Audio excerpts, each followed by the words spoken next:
एक घने जंगल में बंदर और हाथी एक साथ रहते थे। दोनों बहुत अच्छे दोस्त थे और दिन भर खेलते, खाते और जंगल की सैर करते। हाथी अपनी ताकत और बड़े जिस्म की वजह से जंगल का बादशाह माना जाता था, जबकि बंदर अपनी शरारतों और अक्लमंदी की वजह से सबका दिल जीत लेता था। एक दिन बंदर और हाथी में मामूली सी बात पर झगड़ा हो गया। बंदर कह रहा था कि वो ज्यादा चालाक है और हाथी मानने को तैयार ना था।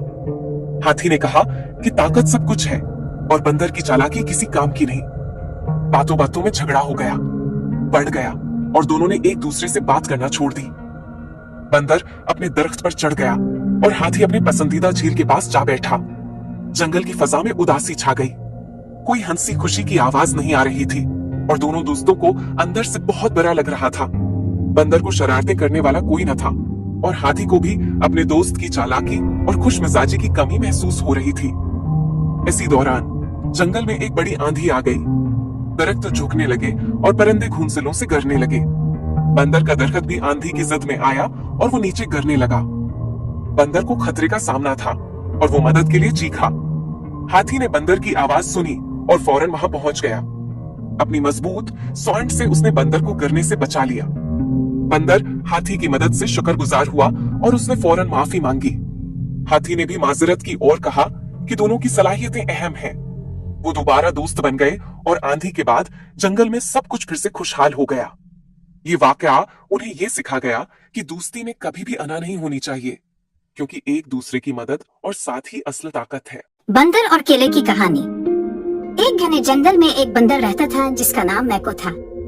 मैको बहुत शरारती था और इसे सबसे ज्यादा पसंद केले थे। दरख्तों पर झूलते हुए वो हमेशा केले की तलाश में रहता। इस केले की मोहब्बत इतनी ज्यादा थी कि जंगल के सारे जानवर जानते थे कि मैको के लिए केले से बढ़कर कोई चीज नहीं। एक दिन मैको जंगल के एक हिस्से में पहुंचा जहां इसे एक दरख्त पर बेशुमार केले लटकते हुए दिखाई दिए। केले इतने पीले, मीठे और रसीले नजर आ रहे थे कि मैको के मुंह में पानी आ गया। वो खुशी से झूमते हुए दरख्त पर चढ़ने लगा और जल्दी से बहुत सारे केले तोड़कर नीचे उतार लिए। मैको ने बैठकर एक के बाद एक केला खाना शुरू कर दिया। पहली केला बहुत मजेदार था, दूसरा भी बहुत अच्छा लगा और तीसरे से भी मजा आया। लेकिन जैसे ही वो चौथा और पांचवा केला खाने लगा, इसे महसूस हुआ कि अब इसका पेट भर चुका है। मैको ने सोचा कि इतने सारे केले तोड़कर लाने का क्या फायदा जब वो सबको नहीं खा सकता। इसने बाकी के केले एक तरफ रख दिए और बाकी जानवरों को बुलाकर कहा, आओ तुम भी उन मजेदार केलों का मजा लो।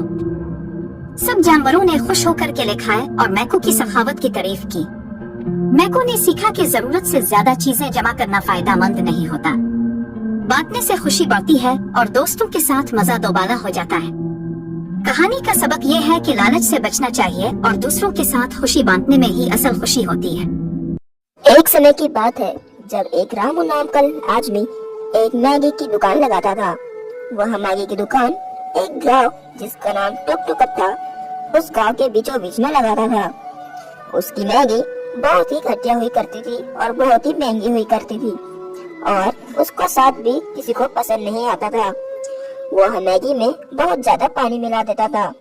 तभी एक लड़का आता है जिसका नाम सोनू रहता है। सोनू के माता पिता नहीं होते और वो बहुत ही गरीब होता।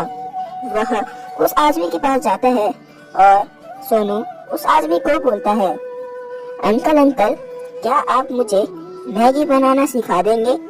मुझे भी मैगी बनाना सीखना है और अपनी दुकान लगाना है। मेरे माता पिता भी नहीं है, क्या आप मुझे मैगी बनाना सिखा देंगे? ऐसा सोनू बोलता है। तभी वह रामू का नाम का आदमी बोलता है, अरे लड़के चल भाग जाए यहाँ से, यही सब बैठना हो क्या? मैं यही सब करने के लिए तुझे मैगी बनाना सिखाऊंगा क्या? चल निकल यहाँ से। तेरे से अच्छी मैगी तो कोई भी नहीं बना पाएगा। मेरे से अच्छी मैगी कोई बना ही नहीं पाता है, समझा ना? चल निकल यहाँ से। ऐसा बोलता है और फिर वह बच्चा बोलता है, अरे अंकल प्लीज यार, मेरे को मम्मी पापा भी नहीं है, मुझे मैगी बनाना सिखा दो, मुझे अपनी खुद की दुकान खोलनी है। लेकिन वह रामू नाम का आदमी उसकी बात नहीं मानता और उसे भगा देता है। सोनू बहुत ही उदास होता है और यह निर्णय लेता है कि कल वो अपनी खुद की मैगी की दुकान लगाएगा और सोनू दूसरे दिन वैसा ही करता है। सोनू अपने खुद की एक मैगी की दुकान लगा लेता है। सोनू की दुकान की मैगी बहुत ही अच्छी होती है और वो कम दाम में एकदम अच्छा स्वाद खिलाता है। इसलिए रामू से ज्यादा सोनू के पास ग्राहक आने लग जाते हैं और सोनू की दुकान बहुत ही अच्छी चलती है। सोनू की अब तो आमदनी भी बहुत ही बढ़िया हो रही थी और उसे अब गरीबी का सामना नहीं करना पड़ता था। समय की बात है शामपुर। नमक गांव में रामू नाम का एक आदमी पनीपुरी बेचता था। उसकी पनीपुरी बहुत ही स्वादिष्ट होती थी, लेकिन उसके पास एक छोटा सा ठेला था और बैठाने के लिए जगह भी नहीं थी, जिससे ग्राहक वापस चले जाते थे। रामू की पनीपुरी तो अच्छी थी, लेकिन बैठाने की जगह न होने के कारण उसके पास पैसे नहीं आते थे और रामू बहुत ही गरीब था। एक दिन एक आदमी जिसके पैरों में दिक्कत था वह कहता है, अरे भाई रामू, मेरे पैरों में बहुत दिक्कत है, कुछ बैठने के लिए तो जुगाड़ करो। हाँ हाँ सेठ, मैं कल ही आपके लिए कुछ जुगाड़ करता हूँ। तभी रामू सोचता है, अरे यार, मेरे पास तो पर्याप्त पैसे भी नहीं है कि मैं कुछ नया होटल बना सकूं। अब मैं क्या करूं, ये तो बहुत ही बड़ी मुसीबत है। अच्छा हाँ, मैं एक काम कर सकता हूँ, क्यों ना मैं जंगलों से बम्बू काट के एक अच्छा सा दुकान और ग्राहकों के लिए बैठने के लिए बनाऊं। और रामू जंगल से बहुत सारे बम्बू कट के लाता है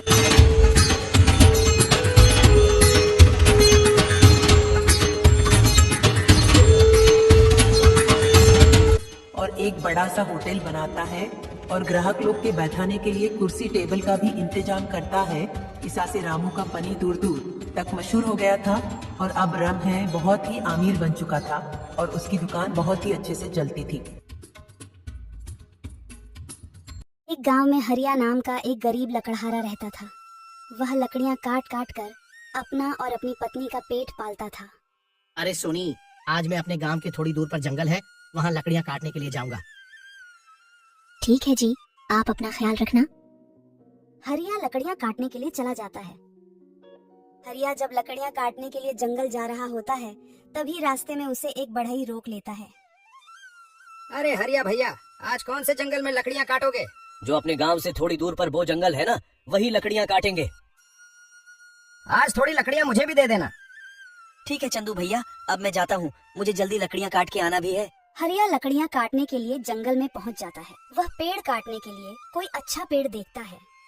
अरे ये मेरे सामने जो पेड़ है, यही पेड़ काट लूं, इसमें अच्छी लकड़ियां भी निकल आएंगी और मुझे बहुत सारे पैसे भी मिल जाएंगे। हरिया पेड़ को काटने लगता है और कुछ ही देर में उस पेड़ को काट लेता है। अब लकड़ियां तो काट ली है, मैं अब बैठकर कहीं पर खाना खा लेता हूँ। हरिया वहीं एक पेड़ के नीचे खाना खाने के लिए बैठ जाता है।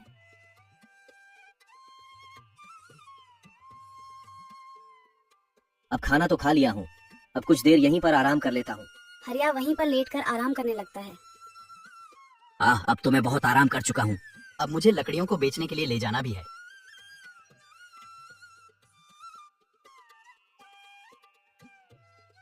हरिया लकड़ियों को बढ़ई के पास ले जाता है। अरे चंदू भैया, ये लो अपनी लकड़ियाँ। हाँ लाओ जल्दी से, मेरी लकड़ियाँ मुझे दे दो, मैं तुम्हारे ही इंतजार में था।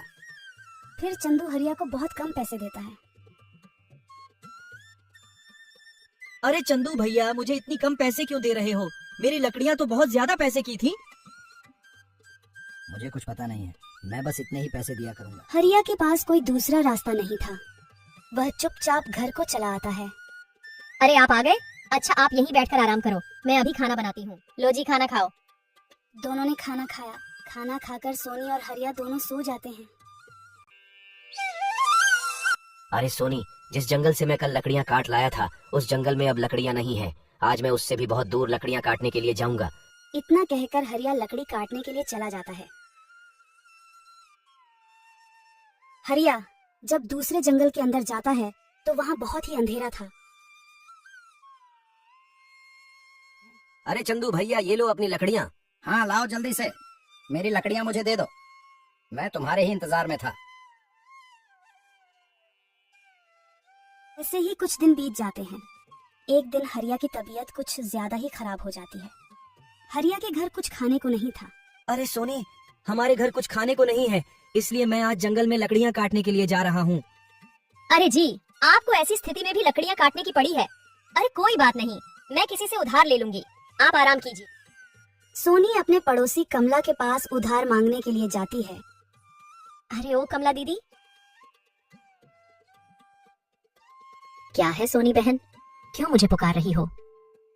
दीदी मुझे थोड़ा आटा दे दो, मेरे घर में आज कुछ भी खाने को नहीं है। सोनी बहन माफ करना, मैं आपकी कोई मदद नहीं कर सकती हूँ। सोनी घर आकर सारी बात अपने पति को बताती है, जिसको सुनकर हरिया उदास हो जाता है और लकड़ियाँ काटने के लिए जंगल के लिए निकल जाता है। हरिया जब जंगल में जाता है तो एक विशाल पेड़ को देखता है और उसे काटने का निर्णय लेता है। अरे वाह, ये तो बहुत विशाल पेड़ है। ये तो बहुत पुराना पेड़ लग रहा है। आज इसे ही काटूंगा और अच्छे पैसों में बेचूंगा। हरिया जैसे ही पेड़ को काटता है तो पेड़ जाग जाता है और हरिया से कहता है, अरे अरे कौन हो भाई, तुम मुझे क्यों काट रहे हो? जैसे ही पेड़ बोलता है तो हरिया डर जाता है और इधर उधर देखने लगता है। कौन है यहाँ जो बोल रहा है? मैं हूँ जादुई पेड़ जिसे तुम काट रहे हो। ओह, मुझे माफ करना, मैं बहुत गरीब हूँ और कुछ दिनों से मेरी तबीयत खराब है। मैं अपने घर का गुजारा करने के लिए कोई अच्छा सा पेड़ ढूंढ रहा था। मुझे तुम दिखे तो मुझे लगा कि ये पेड़ बहुत अच्छा है और इसमें मुझे बहुत पैसे मिल जाएंगे, इसलिए मैं तुम्हें काटने लगा। फिर हरिया अपनी सारी परिस्थिति उस जादुई पेड़ को बताता है। अरे कोई बात नहीं हरिया, मैं सब ठीक कर दूंगा। ये लो, बहुत सारे पैसे, तुम्हें जितने जरूरत है तुम उतने ले लो और तुम रोज थोड़े थोड़े पैसे लेने आया करना। फिर जादुई पेड़ अपने जादू से वहाँ पर बहुत सारे पैसे ला देता है। तुम्हारा बहुत बहुत धन्यवाद जादुई पेड़, मेरी मदद करने के लिए शुक्रिया। हरिया घर जाता है और सारी बात अपनी पत्नी को बताता है, जिसको सुनकर हरिया की पत्नी सोनी बहुत ही खुश होती है और उस पेड़ को धन्यवाद कहती है। सुबह होते ही हरिया पेड़ के पास पैसे लेने के लिए पहुंच जाता है। अरे पेड़ भैया, मैं आ गया हूँ, अब मुझे आप थोड़े पैसे दे दो। हाँ हाँ, क्यों नहीं, अभी रुको। फिर पेड़ बहुत सारे पैसे हरिया को देता है। हरिया जब पैसों को घर में रखता है तो उसका पड़ोसी रामलाल उसे देख लेता है और मन में सोचता है कि यह इतने पैसे कहाँ से लाता है। कुछ तो गड़बड़ है इस हरिया के पास। इतना पैसा आता कहाँ से है, मुझे पता करना पड़ेगा। अगले दिन हरिया जब पेड़ से पैसे लेने के लिए जाता है तो रामलाल उसके पीछे पीछे जाता। अच्छा, तो ये मसला है। मैं भी तो सोचूं कि हरिया के पास इतना पैसा आ कहाँ से है। अब इसके जाने के बाद मैं भी पेड़ के पास जाऊंगा और इससे बहुत सारे पैसे ले लूंगा। हरिया के जाने के बाद रामलाल उस पेड़ के पास जाता है और पैसे मांगता है। ये जादुई पेड़ मुझे जल्दी से बहुत सारे पैसे दे दे। नहीं दुष्ट, इंसान में तुझे पैसे नहीं दे सकता क्योंकि तू किसी की मदद नहीं करता है। अगर तू मुझे पैसे नहीं देगा तो मैं तुझे काट दूंगा। ऐसी बातें सुनकर पेड़ गुस्से में आ जाता है और रामलाल को बहुत बड़ा बिजली का झटका देता है। उस बिजली के झटके से रामलाल वहीं पर बेहोश हो जाता है। अगले दिन हरिया जब पेड़ से पैसे लेने के लिए जाता है तो वहाँ रामलाल को बेहोश देखकर चौंक जाता है और रामलाल को उठाता है। फिर रामलाल अपने साथ हुई घटना हरिया को बताता है। मुझे माफ करना हरिया, में लालच में आ गया था। अब हरिया का जीवन और भी अच्छा व्यतीत होने लगा था। एक दिन एक कुत्ता रोटी का टुकड़ा लेकर जंगल से गुजर रहा था। रास्ते में उसे एक नदी मिली और वह उस पर बने पुल से पार करने लगा। चलते चलते उसने नदी में अपनी ही परछाई देखी, लेकिन उसे लगा कि यह कोई और कुत्ता है जिसके मुंह में उससे बड़ा रोटी का टुकड़ा है। लालच में आकर कुत्ते ने सोचा, अगर मैं उसकी रोटी छीन लूं तो मेरे पास 2 रोटियां हो जाएंगी। वह जोर से भौंकने लगा ताकि दूसरे कुत्ते को डराकर उसकी रोटी छीन सके। लेकिन जैसे ही उसने मुंह खोला, उसकी अपनी रोटी नदी में गिर गई और बह गई। अब कुत्ता खाली हाथ रह गया और समझ गया कि लालच करने से उसे कुछ नहीं मिला। शिक्षा, लालच का परिणाम हमेशा बुरा होता है। इधर गौरी जामुन के पेड़ के ऊपर जो घर था उसमें जाती है। घर पेड़ के ऊपर होने के कारण बहुत ही गर्म था क्योंकि धूप बहुत तेज थी। कालू, यहाँ तो बहुत ज्यादा गर्मी है। हाँ गौरी, यहाँ पर रात के वक्त अच्छी हवा लगेगी।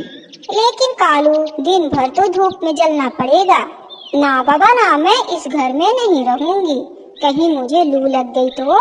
कालू, चलो तो थोड़ा नीचे वाला घर देख लेती हूँ, उसमें कैसा लग रहा है। तभी गौरी और कालू पेड़ के नीचे वाले घर में जाते हैं। वह घर अंदर से ठंडा था। उसमें एक बड़ी सी खिड़की लगी हुई थी जिसमें ठंडी ठंडी हवा आ रही थी। कालू, मुझे ये घर पसंद पड़ा, मैं इसी घर में रहूंगी। यह रात में भी ठंडा रहेगा और दिन में भी ठंडा। लेकिन गौरी, ये तो तय हो चुका है। चिड़िया घर बनाने से पहले ही बोल चुकी थी कि उसे नीचे वाला घर चाहिए। तब तो तुमने कुछ नहीं बोला, हाँ में हाँ मिलाती गई। अब लालच में आ गई। नहीं गौरी, ये बहुत ही गलत है। कालू, अगर तुमने मेरी बात नहीं मानी तो तुम जानते हो ना मैं क्या करूँगी तुम्हारे साथ। अच्छा ठीक है, मैं तुम्हारे लिए कुछ करता हूँ। इतने में चिड़िया वहाँ पर आ जाती है। गौरी नीचे वाले घर के पास खड़ी थी। गौरी बहन, मैं इस घर में रहूंगी क्योंकि मेरे 2 छोटे छोटे बच्चे हैं। ऊपर वाले घर में लू लगने की खतरा है। कालू, सुना तुमने मैडम को अभी ये घर चाहिए। देखो चिड़िया, तुम्हें लू लगे या तुम गर्मी से मर जाओ, मुझे कोई फर्क नहीं पड़ता। तुमने घर बनाने में अकेले मेहनत नहीं की है, उसमें हम लोगों ने बहुत ज्यादा मेहनत की है। इसीलिए नीचे का घर मैं लूंगी और ऊपर का घर आप लोगी। अगर ज्यादा चप्पड़ चप्पड़ की तो मैं यहीं पे तुम्हें टांगी से काट के मार डालूंगी। अरे वाह गौरी, तुम्हारी जबान तो बहुत ज्यादा चलती है। घर बनाने के पहले तो बहन बहन बोल रही थी, अब सीधा काटने की बातें करने लगी। कालू भैया, क्या आपको सुनाई नहीं दे रहा है कि गौरी भाभी क्या बोल रही है? मैंने तो घर बनने से पहले ही बोला था मैं नीचे वाला ही घर लूंगी। कौवा भी गौरी के साथ मिल जाता है, वह उल्टा सीधा चिड़िया को ही बोलने लगता है। अरे चिड़िया बहन, तुम कितना झूठ बोलती हो। तुमने कब कहा कि मुझे नीचे रहना है? घर बनने से पहले तो ऐसी कोई भी बात नहीं हुई थी हम लोगों के बीच। कौवा सीधे इनकार कर देता है। प्रिय भक्तों, आप सभी का शिव बड़े किसान की इस धार्मिक कहानी में आप सभी का स्वागत है। आज के इस कहानी में हम लोग जानेंगे कि किस प्रकार से भगवान शिव ने एक किसान की मदद की और उनकी जिंदगी बदल दी। बहुत पुराने दिनों की बात है। एक गांव में शिवराम नामक एक आदमी अपनी पत्नी के साथ रहा करता था। वैसे तो शिवराम एक किसान था, लेकिन उस साल उस गांव में बारिश न होने के कारण सभी किसान की फसलें सूख गई थी, जिस कारण से खेत में फसल उगाने के लिए कोई साधन नहीं था। इस कारण से उनकी जिंदगी काफी हताश और निराश चल रही थी। लेकिन उनके पास एक हाथ से चलाने वाला ठेला था, जिसको वह दूसरों की सामान को ढोने के लिए उपयोग करता था। वही ठेला से उसका घर का खर्चा चल रहा था। शिवराम की पत्नी का नाम गंगा थी। वह एक बहुत ज्यादा भक्ति में लीन रहने वाली औरत थी और हमेशा भगवान शिव, भगवान ब्रह्मा तथा अन्य प्रकार के भगवानों को हमेशा याद करती रहती थी। वह हमेशा जब भी खाना बनाया करते थे तो 2 रोटी भगवान शिव के लिए तथा 2 रोटी भगवान ब्रह्मा के लिए अपने बनाए गए खानों में से निकालकर भगवान को भोग चढ़ाकर वह गौ माता को खिला दिया करती थी। यह देखकर उसका पति मतलब कि शिवराम बहुत ज्यादा नाराज हो गया था। उन्होंने कहा कि तुम इस तरह से अनाज बर्बाद करोगे तो मैं किस तरह घर चला लूंगा। तभी उनकी पत्नी कहती है कि मैं अनाज बर्बाद नहीं कर रही हूँ, बस अपने कमाए गए और बनाए खाने से कुछ भगवान के लिए भी निकाल दिया करती हूँ। क्योंकि हमारे पास जो अभी कमाई का जरिया है या जो कमाई आ रहा है वह तो सभी भगवान की ही देन है, और उसमें से हम अगर भगवान के लिए थोड़ा धन निकाल मिले तो उसमें क्या दिक्कत होने वाली है। अगर भगवान हमें इतना कुछ दे रहा है। शिवराम की पत्नी गंगा कहती है कि आप भी भगवान शिव की आराधना और उनका ध्यान किया करो, इससे हमारी कमाई का जरिया ज्यादा हो जाए। उन्होंने अगले दिन ठीक वैसा ही किया। भगवान का ध्यान करके घर से निकला और उसे उस दिन बहुत ज्यादा कमाई हुई थी। वह बहुत खुश था। शाम को जैसे ही घर आया और अपनी पत्नी गंगा से कहता है कि आज मेरी कमाई बहुत ज्यादा हुई है और इस कारण से मुझे बहुत ज्यादा पैसे मिले हैं। तभी उनकी पत्नी खुश होकर कहती है कि यह तो भगवान की देन है, आज आपने भगवान को दिल से याद किया है और भगवान शिव हमारे साथ हमेशा ऐसा ही करेंगे आगे तक। उन्होंने उन पैसों को अपने राशन के लिए उपयोग किया और जब थोड़ा पैसा बच गया तो उनकी पत्नी बोली कि हम कुछ पैसा भगवान के चरणों में समर्पित कर देते हैं। उन्होंने कहा कि हम इसमें से कुछ पैसा निकालकर मंदिर के पुजारी को दे देंगे, जिससे वह भगवान की सेवा में इसका उपयोग करेंगे। इसमें शिवराम ने भी अपनी सहमति जताई और कहा कि तुम सही कह रहे हो, आखिर भगवान के नाम से ही हमें इतने सारे धन की प्राप्ति हुई है। एक दिन की बात है, शिवराम कहीं गया हुआ था अपने कार्य करने के लिए और जब वह अपने घर लौटा तो उसकी तबीयत ज्यादा खराब हो गई थी। उनकी पत्नी गंगा जब उसके सर पर हाथ फेरा तो देखा कि उन्हें बहुत ज्यादा बुखार है। उसने तुरंत ही अपने पास के डॉक्टर को बुलाया और कहा कि मेरे पति जी को बहुत ज्यादा बुखार है, इनको किसी प्रकार की दवाई दीजिए कि इनका स्वास्थ्य सही हो जाए। डॉक्टर ने कहा बुखार काफी ज्यादा है, अब तो 1 महीने स्वास्थ्य सही होने में लग जाएगा। तभी दोनों पति पत्नी में ने कहा कि अगर 1 महीने में इनकी तबीयत सही होगी तो हमारा घर खर्च कैसे चलेगा, आखिरी 1 महीने तक कौन कमा कर लाएगा और उनका घर चलाएगा। क्योंकि उस साल भी बारिश नहीं हुई थी और उनके खेत में अभी तक सूखा ही था, इस कारण से फसल भी नहीं हुई है और तबीयत खराब होने के कारण वह मार्केट में ठेला लेकर नहीं जा सकता था। ऐसे में उसका रहन सहन बहुत मुश्किल होने लगा था। 10 दिन बीत जाने के बाद उसने देखा कि उनकी तबीयत थोड़ा थोड़ा सही हो रही है, लेकिन फिर भी अभी तक वह चलने की हालत में नहीं है। तो उन्होंने सोचा कि मैं तो खेत भी नहीं जा सकता और हमें पैसे कमाने का कोई रास्ता नजर नहीं आ रहा है, क्योंकि मेरी तबीयत खराब है। पता नहीं आगे की जिंदगी कैसी चलेगी। यह सभी चीजें भगवान ऊपर से देख रहे थे, क्योंकि शिवराम की पत्नी गंगा और शिवराम ने भी अब तक भगवान की बहुत भक्ति की है और वह हमेशा भगवान के लिए कुछ ना कुछ खाने पीने के सामान में से भगवान शिव तथा भगवान ब्रह्मा की आराधना के लिए निकाला करते थे। भगवान शिव बहुत ज्यादा चिंतित थे कि वह शिवराम की मदद किस प्रकार से करें। एक दिन की बात है, भगवान शिव ने ब्रह्मा को बुलाकर कहा कि हमारा भक्तों का हाल बहुत बुरा है, हमें उसकी मदद करनी चाहिए। भगवान शिव ने ब्रह्मा को बुलाकर कहा कि हमारा भक्तों का हाल बहुत बुरा है, हमें उसकी मदद करनी चाहिए।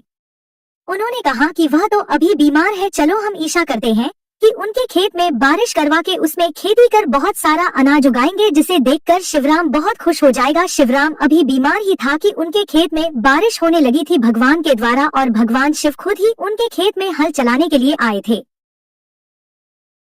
उन्होंने हल चलाया बीजों को उगाने के लिए, उस खेत में बीजों को बोया और भगवान ही उसकी देखे रेख किया करते थे और किसी को भी कुछ भी कानो कान खबर नहीं थी। एक दिन की बात है, भगवान शिव शिवराम के सपने में आते हैं और कहते हैं कि तुम्हारे खेत में बहुत सारे फसल लहलहा रहा है, तुम सो क्यों रहे हो, जाओ अपने फसल को काटो और उसे बेच दो, इससे तुम्हारी जिंदगी की सारी मुसीबतें आसान हो जाएगी। इतना सुनते ही शिवराम की आंखें खुल गई और वह सपना टूट गया। उन्होंने सोचा कि भगवान शिव खुद ही आकर अगर ऐसा कह रहे हैं तो हो सकता है कि हमारे बंजर खेत में बहुत सारी फसल हो सकते हैं।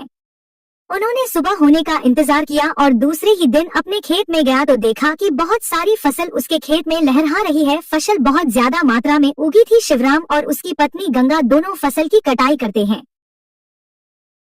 अब शिवराम और उसकी पत्नी गंगा दोनों फसल की कटाई करते हैं और उसे मार्केट में अच्छी कीमत में बेच देते हैं। इससे उन्हें काफी ज्यादा पैसे मिल जाते हैं और गांव में वह सबसे अच्छे और अमीर हो जाते हैं। उन्होंने साफ मन से भगवान की आराधना की और कहा कि भगवान, मैं आपका शुक्रिया किस प्रकार अदा करूंगा, आपने मुझे इतनी ज्यादा धनराशि तथा फल सब्जियां से नवाजा है। मेरे खेत में जहां पर एक भी दान या एक भी पौधा नहीं बचता था, उस खेत में आपके द्वारा बहुत सारे फसल अब लगने लगे हैं। ऐसे में हमें आपका शुक्रिया किस प्रकार अदा करूं, मुझे समझ में नहीं आ रहा है।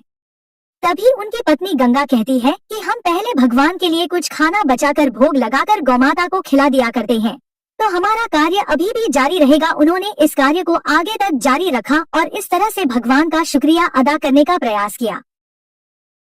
आज की इस कहानी में भगवान शिव जी की महिमा तथा भगवान शिव अपने भक्तों की मदद करने के लिए खेत में हल तक चला लेते हैं और अपने भक्तों की सदैव किसी न किसी रूप में मदद करते रहते हैं। इस कहानी में देवों के देव महादेव जी के बारे में जानने का मौका मिला है।